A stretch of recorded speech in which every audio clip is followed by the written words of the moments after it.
This is FYI News 13, brought to you by SSPTV and the Hazleton Standard Speaker.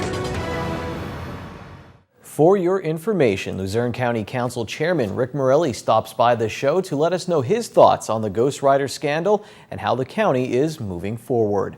Welcome to FYI on SSPTV. I'm Ken Cara, and let's get right to our headlines. Commencement exercises are scheduled for tomorrow at 6 p.m. for the class of 2014 at the Hazleton Area High School. Sadly, one member of the class will not be there to receive their diploma. Senior Kelly Flores died unexpectedly just days before graduation. Principal Rocco Patron says the entire school is deeply saddened. When you see your student walking the halls and going into her class one day and you get a phone call saying she's no longer with us, that's a very, very tough phone call to take. For me, but think about the magnitude for her family. My heart is completely broken for the family because parents saying goodbye to their children is a very difficult thing to do. The class itself, Kelly's a very popular young lady, a very talented young lady. She's one of our few seniors that won an award last week. Her award was in the category of art. So this is a young lady that is going to be missed by many, many people. Caught up with Patron during graduation practice. He adds that Kelly will be remembered tomorrow night. We invited her family, and we actually had to ask them what they want. We kind of left it up to them. As of right now, they would like to be here. They have every right to change their mind, and we would certainly understand that. So we're going to present Kelly's diploma to her family. Patron says money is being collected to help the Flores family with expenses. Checks can be made out to the Hazleton Area High School Student Council. Meanwhile, the senior class is also making a donation to the family. The Standard Speaker will have an article about Flores tomorrow, and our sincere condolences go out to the family and many friends of Kelly Flores.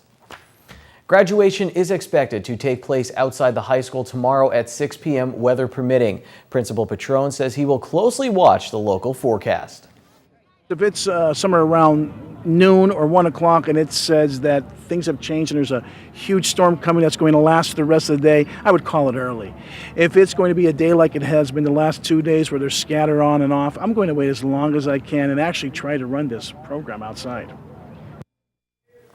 FYI will post any postponements immediately to our Facebook page to let you know the very latest on graduation. A garage fire last night in the city of Hazleton was intentionally set. Firefighters responded to rear 552 North Church Street around 7:30. They found heavy smoke and a fire in the front portion of the garage in a storage room area. The fire was knocked down quickly and contained to the storage room. According to Hazleton Fire Chief Donald Leschko, the fire was intentionally set. Anyone with any information is asked to contact the Hazleton Fire Department or Hazleton City Police.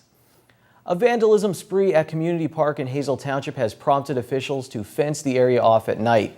Hazel Township Supervisor Chair Bill Gallagher tells FYI that vandals caused damage about 5 or 6 times in the past 3 weeks.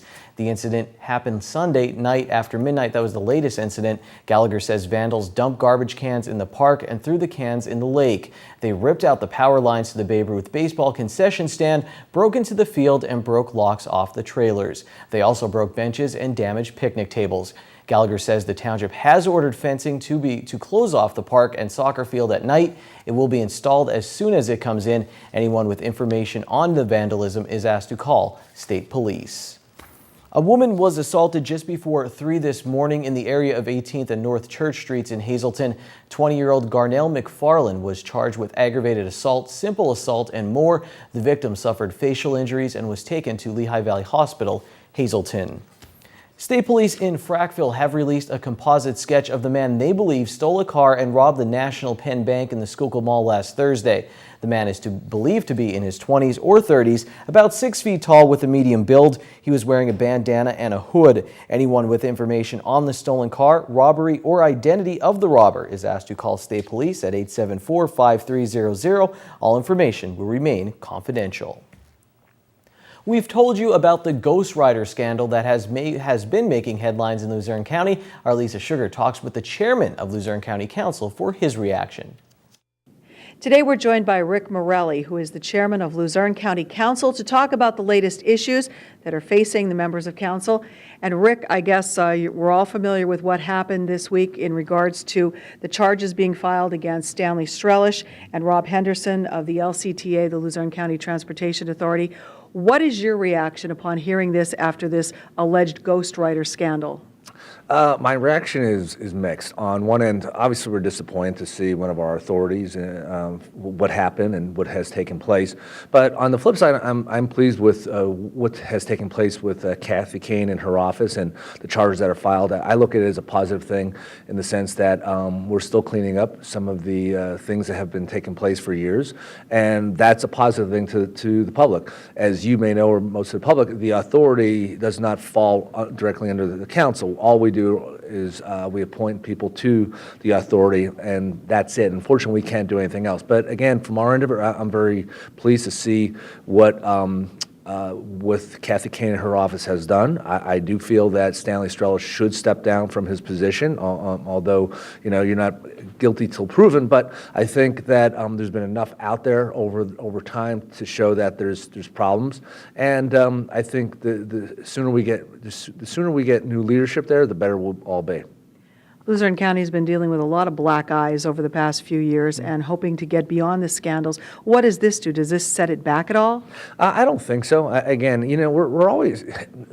There's two parts to this. We have a new government in place, as you know, and I think that when you take a look at the new government, the structure, we've gone rid of a lot of the corruption. We've put a lot of things in place to prevent that. The authority is a separate entity, and there's nothing we could do about that. And again, a lot of this, unfortunately, comes down to individuals making bad decisions, and no matter what government you put in place, you can't stop that.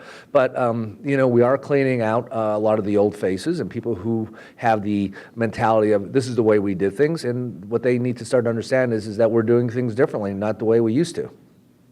And getting to that on how you are doing things, what are the big tickets now on the agenda for you? You're looking at the budget, you're getting ready for an audit. Tell us how things look. Well, again, one of the most important things to me with this new government is the budget. As you may know, we took on over $400 million in debt.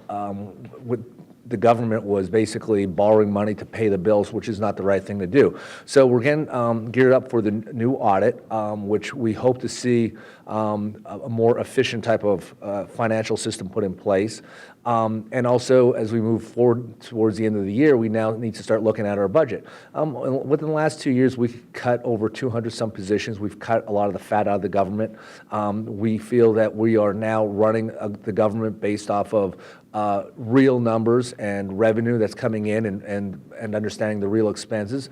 So unfortunately, there's nothing fancy out there to the public, but the most important thing to the public is the taxpayers' money being well spent and spent efficiently, and that's my goal. And so that's really one of the key things under the legislative body that falls under our umbrella. All righty. Well, I thank you for coming in and talking with us, and I hope you'll come back often and give us updates. Anytime. Welcome to be here. Thank you. All right. Rick Morelli from Luzerne County Council. Thanks, Lisa. Now we move from the desk of the Hazel Township Supervisors.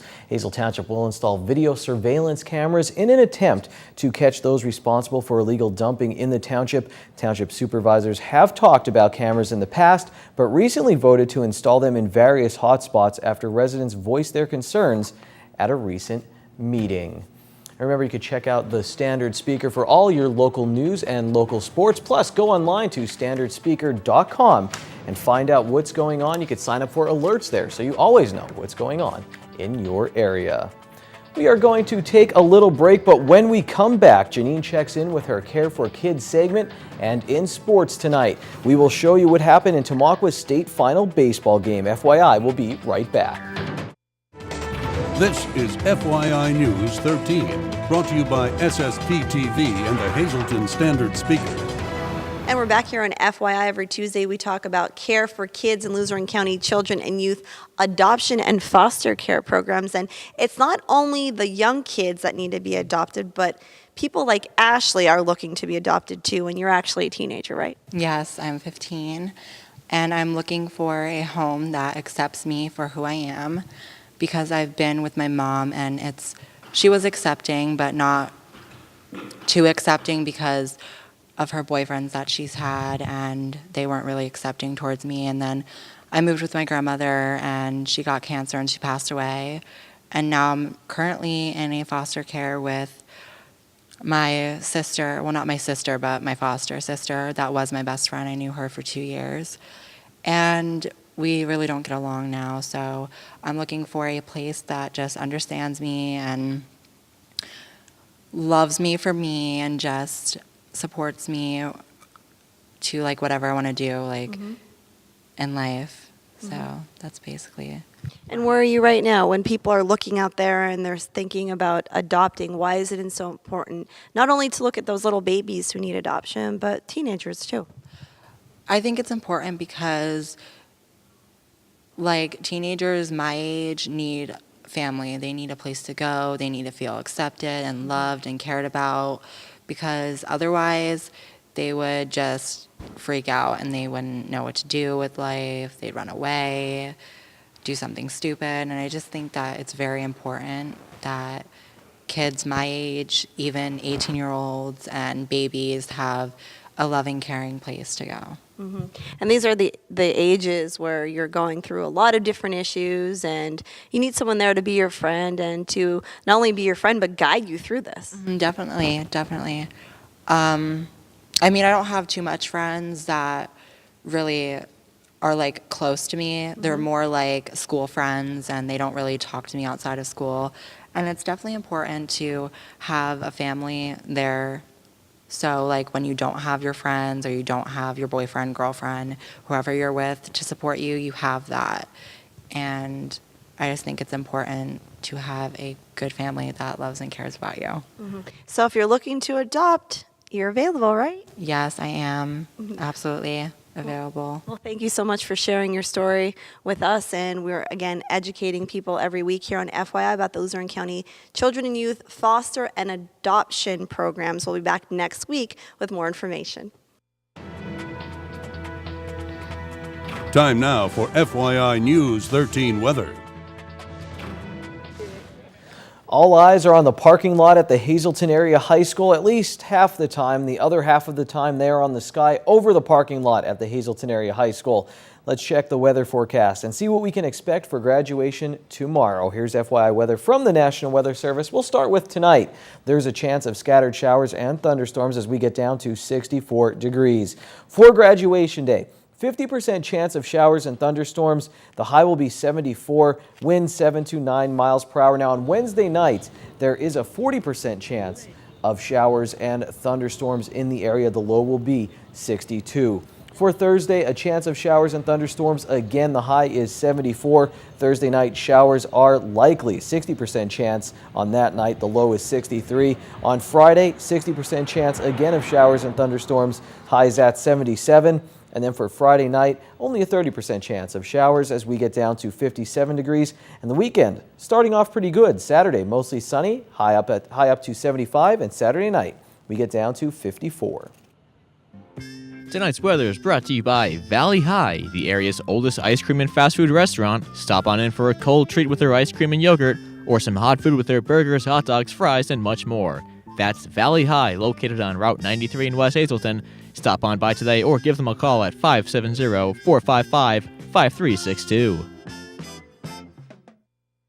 You have the opportunity to see a wonderful musical performance, and it's free of charge. Not many opportunities are free of charge.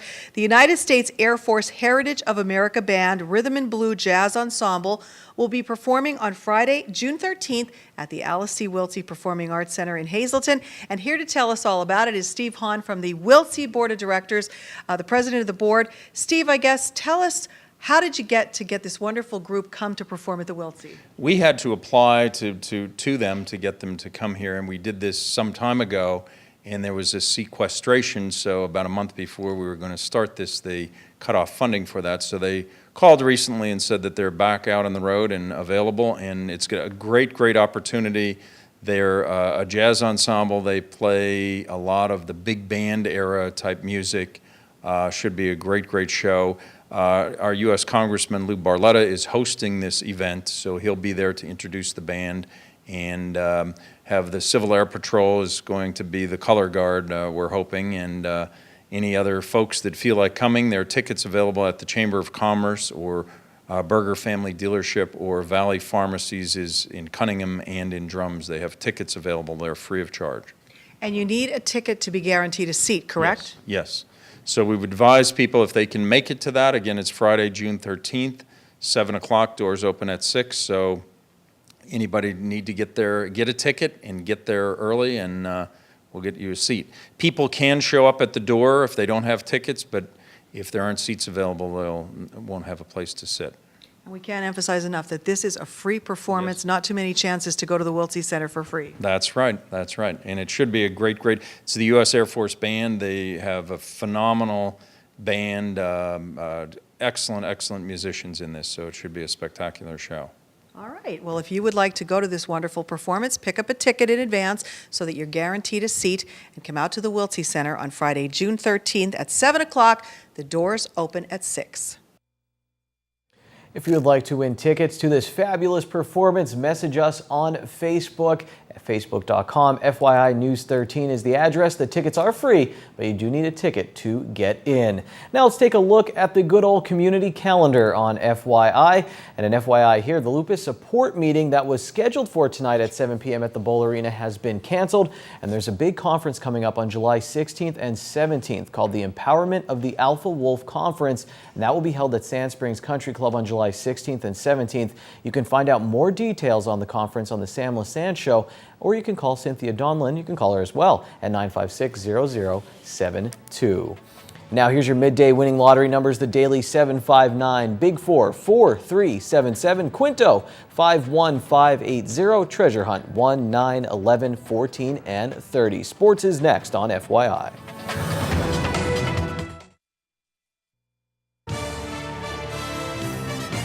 This is FYI News 13 Sports.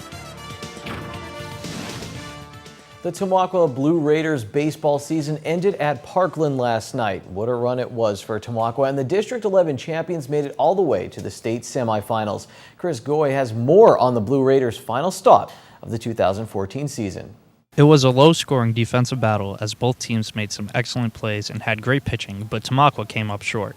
Ian Nichols had a solid outing for the Blue Raiders as he pitched 5 scoreless innings with the help of some defense, according to Coach Jeff Redding. I had a feeling about Ian today. He came out here, everybody kept asking who you pitching. I said, we're going to start Nichols.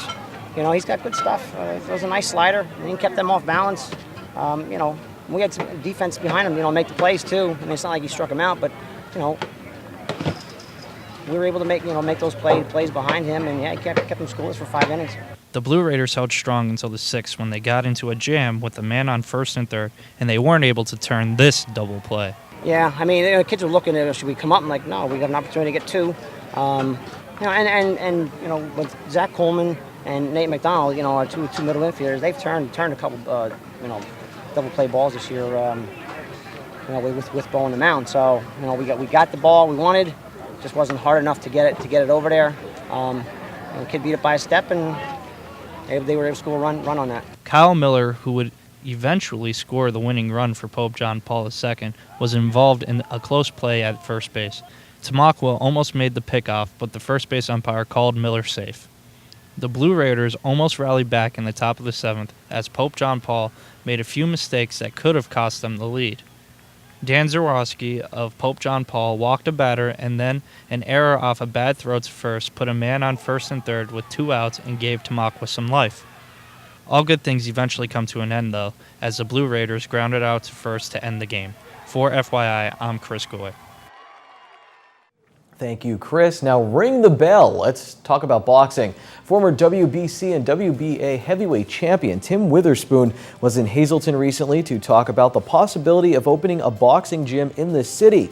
Sam Matta has the full story in Tuesday's Standard Speaker, so pick up your copy of that or go to standardspeaker.com. Moving on tonight, Valley Babe Ruth in Drums is hosting the 15-year-old state all-star tournament, and they are looking for sponsors so they can pay for things like umpires and equipment. 7 to 10 teams will be in the tournament, and if you are interested in a sponsorship, you can call David Marchetti at 578-6870. Now here's a Russ Kanzler update. Kanzler had a hit streak going, but he has been very cool at the plate the last 2 nights, going 0 for 6. He hit .304 in May and is right now at .222 in June. Overall, his average is .273 in 47 games. He has 11 doubles and 2 triples to go along with 42 strikeouts and 18 walks.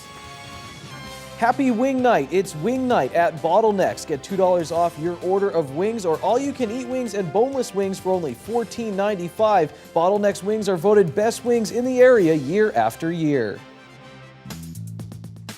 Good evening, everyone, and here's tonight's Talk of the Town report. First tonight, happy 11th birthday to Jake Chulock of Beaver Meadows. This wish comes with love from your family and friends. Other announcements, the McAdoo Fire Company will be holding their annual bazaar June 19th, 20th, and 21st. Will be held on the Fire Company grounds with entertainment each night. Come out and welcome in summer with the best homemade food in the area. And finally, the Hazel Park Car Club will be hosting a Cub Scout Pinewood Derby car race at the 21st Annual Father's Day Car Show on Sunday, June 15th. The event is being held from 11 a.m. to 3 p.m. at Hazel Park. For more information, please call 570-401-3155. That's tonight's Talk of the Town. News 13 would like to send sincere condolences to the family and friends of these recently departed. Raymond E. Miller of Lewes, Delaware. Arrangements are by the Parcel Funeral Home and Crematorium. Thelma Witkowski of Scranton. Services were under the direction of Carlucci Golden DeSantis Funeral Home. Diane Saldukas Ward, formerly of Hazleton. Services will be held from the Stoudenmeyer Dowling Funeral Home in Florence, South Carolina. And Wendy L. Proud Whitner of Freeland. The McHugh Wilczek Funeral Home will announce complete arrangements. Tonight's obituaries have been brought to you by the Smilax Floral Shop located on 15th Street in Hazleton. For delivery to all local funeral homes, call 570-454-0111.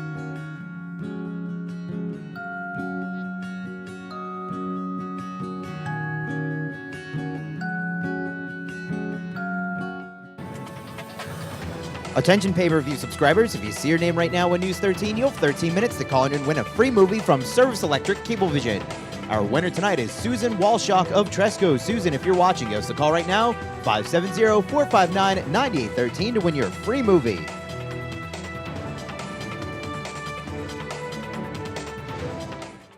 I am now out of papers and the teleprompter says end, so that's it for FYI tonight. Thank you for joining us. We'll be back again on Wednesday. Until then, take it easy, everyone.